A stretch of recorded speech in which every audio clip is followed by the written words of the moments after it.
আমি আগুন ধরাবো এটা।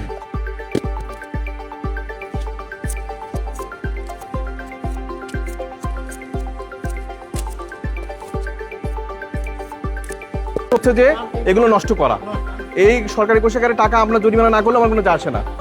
আপনি আগে আমার এই ফলগুলো নষ্ট করেন, নিয়ে আসতে হবে, কালকে নিয়ে আসতে হবে প্রয়োজন, আমি দাঁড়িয়ে থাকবো এখানে।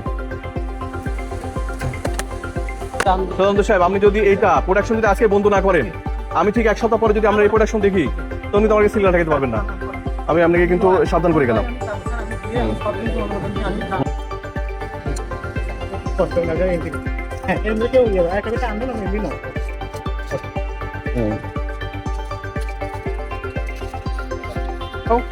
এগুলো উঠাই দাও।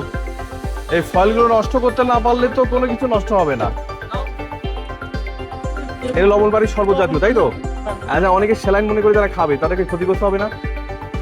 আর এর কিন্তু লবণ আছে, নিয়মিত যদি কেউ এটা খাইতে থাকে, 30টা রোজার সময় 30টা অনেকে মনে করে স্যালাইন দিয়ে খাবো, তার কি ক্ষতি হবে না? আপনি জানেন না? এটা লবণ আছে, নিয়মিত লবণ খাচ্ছে সে, তার তো ডিহাইড্রেশন নেই, তারপরে সে খাচ্ছে এটা, তার তো পানি শূন্যতা নেই, তারপরে সে এটা খাচ্ছে, তার ক্ষতিকার না?